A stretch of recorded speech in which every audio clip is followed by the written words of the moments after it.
Ana Pechen. Buen día, Ana. Buen día, Rubén. Un gusto saludarlos. A Julián, a toda la audiencia, al equipo de trabajo. Feliz de contactarme con ustedes en esta mañana. Bueno, usted no estuvo en el acto de anoche, pero tenemos que hacer referencia ineludible a este paso de Esta- presentación de campaña o de lanzamiento de campaña que ha protagonizado el MPN. la Eh, marea del Movimiento Popular Neuquino. la marea. Así es.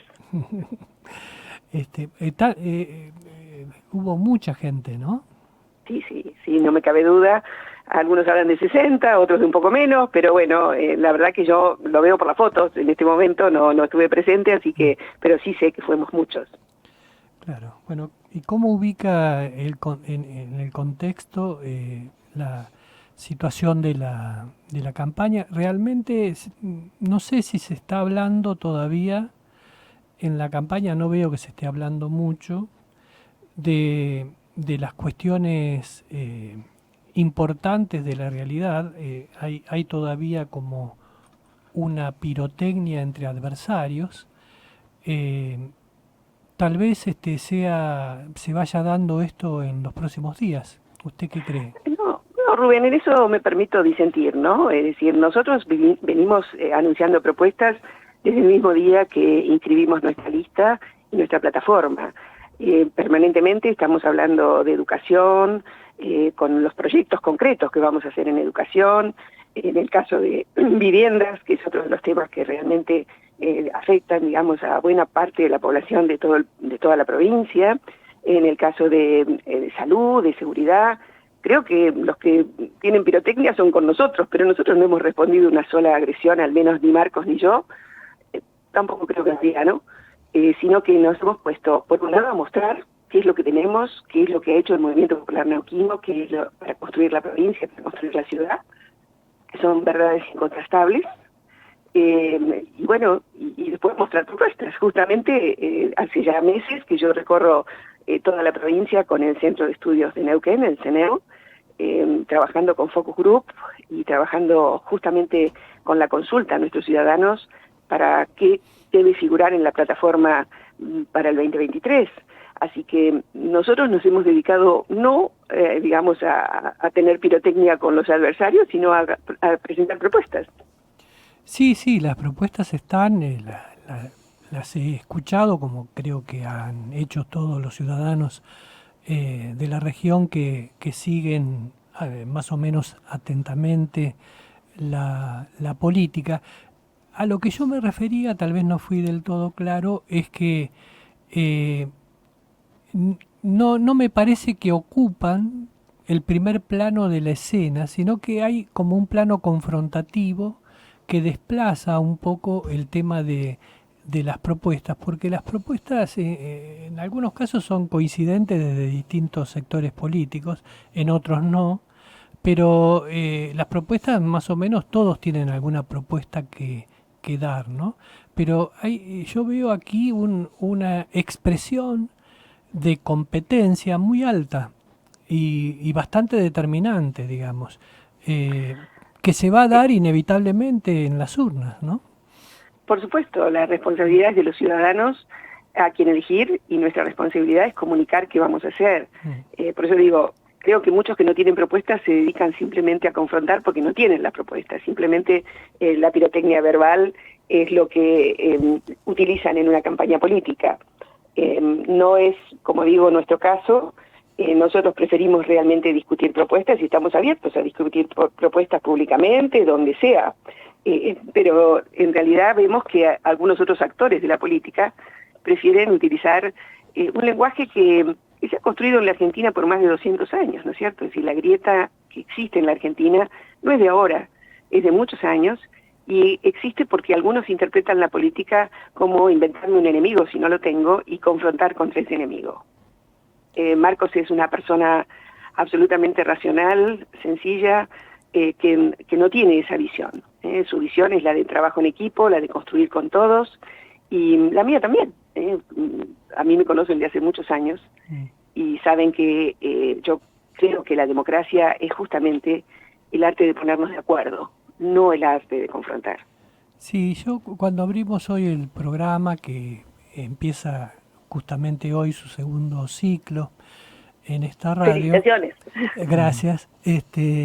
Cuando abrimos el programa hice un comentario precisamente acerca de los dos niveles principales de la política, de la práctica política, que uno tiene que ver con la competencia, que se da inexorablemente cada tanto tiempo en elecciones, en las democracias, y el otro con el hecho de modificar, cambiar aspectos de la realidad para mejorar en general la calidad de vida de los ciudadanos, que es la parte quizás más importante de la política, es decir, su poder transformador.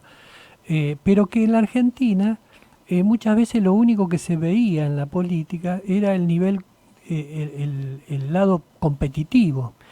Es más, hay algunos gobiernos que se la han pasado compitiendo contra el adversario, un poco con el gobierno nacional actual creo que pasa, digamos que la actividad principal parece siempre estar confrontando contra los adversarios o incluso, entre comillas, enemigos, y por ahí pasa la política, ¿no? Cuando la política en realidad es gestión, es transformación, es Y acción. el ¿Mm? arte de acordar, ¿no es Mm, cierto? Es mm, decir, los países que han crecido lo han logrado mediante acuerdos, no mediante diferencias. mm, mm. Me parece que eso es lo grave que le pasa a la Argentina.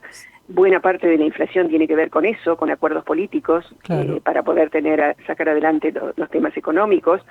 Y a veces hasta se confronta internamente. Sí. Es decir, hasta hay fuego amigo, digamos, dentro de la confrontación. Bueno, eso se ha Y dado, se da, uno lo ve a nivel nacional y también aquí en la región.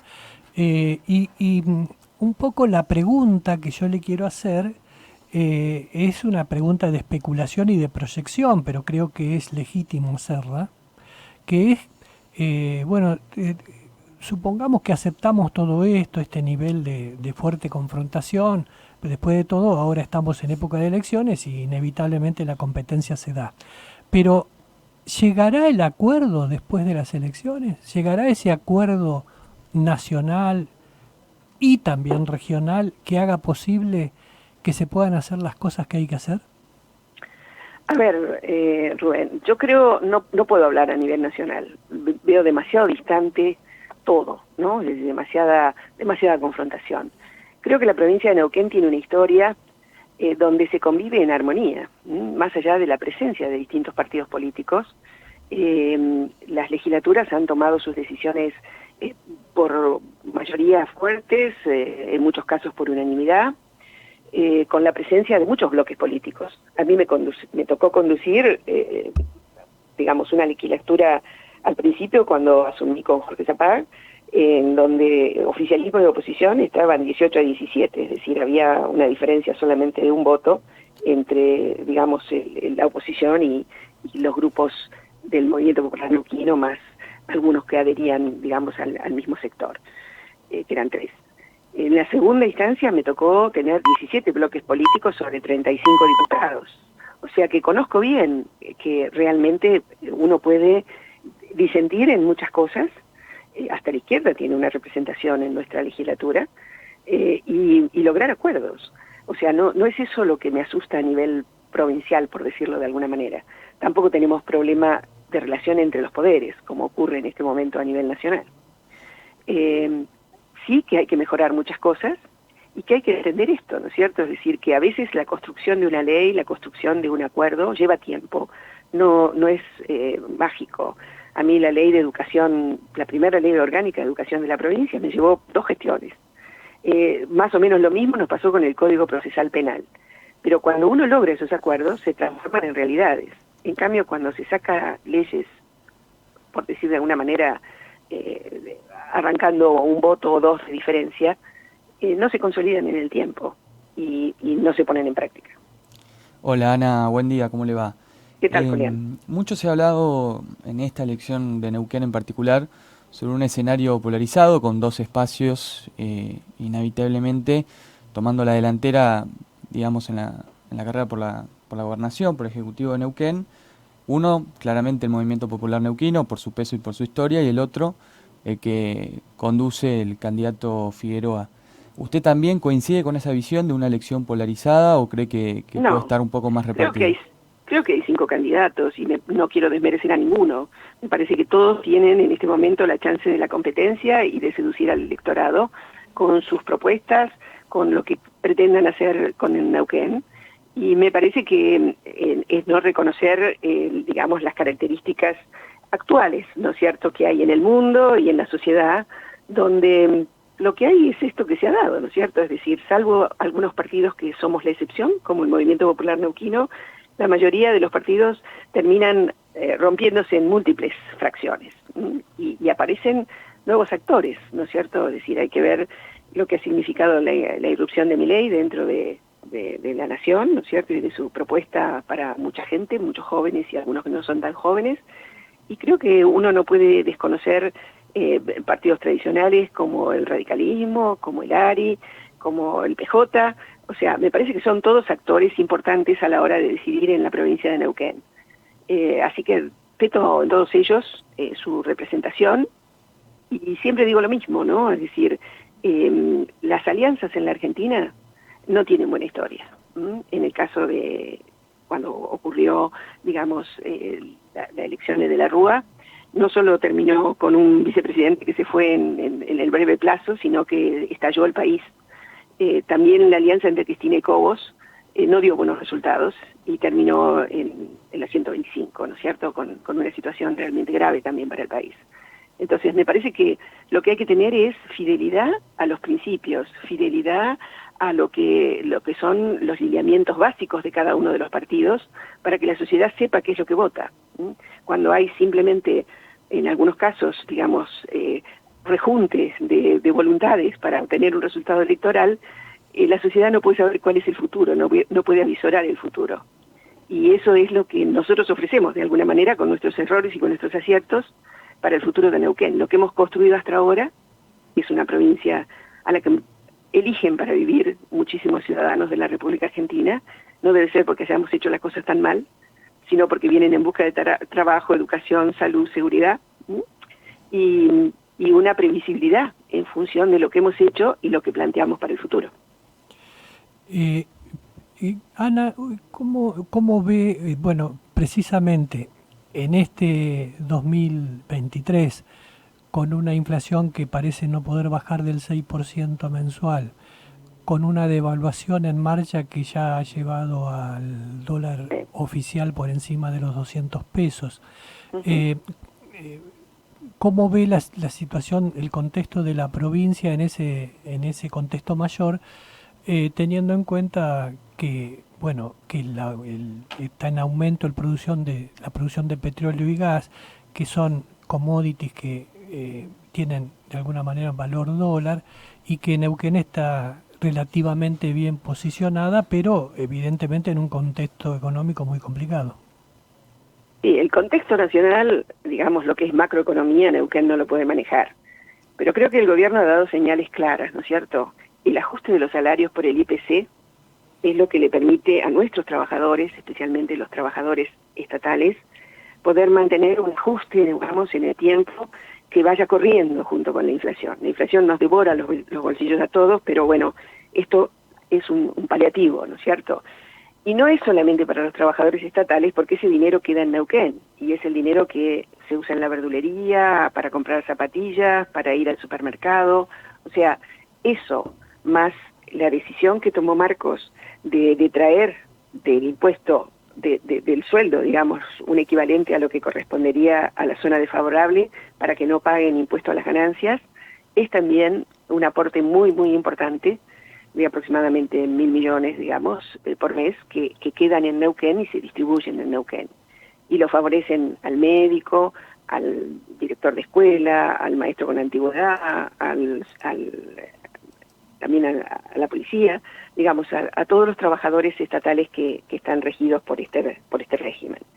Así que eso es un paliativo que sin duda ayuda, y que podemos hacerlo porque tenemos vaca muerta. Porque alguna vez los que hoy quieren venir a usufructar vaca muerta nos tiraron piedras y casi nos rompen la legislatura y no creyeron que existiría vaca muerta, pero hoy es una realidad que está goteando cada día más, y eso nos permite exportar. Y de esa exportación, obviamente, se nutre también las regalías de la provincia. Así que por eso es que confiamos que ojalá realmente los argentinos logremos encontrar una fórmula para votar que nos permita resolver los problemas graves que hoy tiene la Argentina. Pero la seguridad de Neuquén la podemos simplemente ilustrar con estos temas, ¿no es cierto? Vamos a estar siempre cerca de las familias neuquinas tratando de solucionar nosotros las fallas que los gobiernos nacionales de distinta naturaleza no han podido solucionar en nuestro ámbito. Es decir, que se reafirma desde el MPN, se reafirma esa consigna que dice que es digamos, la garantía para que Neuquén, la población de Neuquén, mantenga su diferencia relativa para mejor, en todo caso, respecto de situaciones que en otros distritos pueden ser peores que las que se viven aquí. La garantía la da el propio partido provincial, que enfrenta su elección número 14, si mal no Así es, entiendo, la ¿no? elección número 14, exactamente. Ese es el argumento, digamos. Exactamente. Y yo quiero decir que agradezco muchísimo a los ciudadanos neuquinos su acompañamiento, porque más allá de que nosotros exhibimos como un éxito del movimiento popular neuquino lo que hemos logrado hasta la fecha, en realidad se ha logrado con la conducción del movimiento popular neuquino, pero con la ejecución de los ciudadanos de Neuquén. Es decir, los trabajadores, los empresarios. Hoy, gracias a todos estos esfuerzos por superar la grave situación que tuvimos durante la pandemia, durante ese periodo también estuvo presente el Estado provincial y atendió no solamente los problemas de la salud pública, sino también los problemas de los privados. Entonces, lo que nosotros hoy damos como garantía es lo que hemos hecho, no solamente lo que prometeríamos hacer. Y la reducción de impuestos también se han hecho hasta la fecha y se siguen haciendo, como ahora en el rubro de la construcción, para garantizar mayor crecimiento del empleo privado en la provincia de Neuquén. Y hemos llegado a 130.000 empleos privados, gracias a que muchos empresarios creen en Neuquén, invierten en Neuquén, y ni hablemos de los extranjeros, ¿no es cierto?, que siguen invirtiendo a raíz de 5.000, 6.000 millones de dólares por año en la provincia de Neuquén, viniendo directamente a negociar con nosotros, con los neuquinos, cosa que no ocurre en otras provincias argentinas y que este año va a tener un techo todavía mejor, digamos, de que viene teniendo en los años anteriores. Le agradezco mucho, Ana, que haya accedido a participar del principio del ciclo de este año de Pórtense Bien.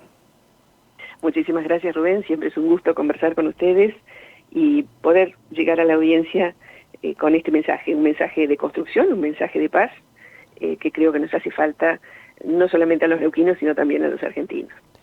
Gracias. Un abrazo. Adiós, Julián. Gracias.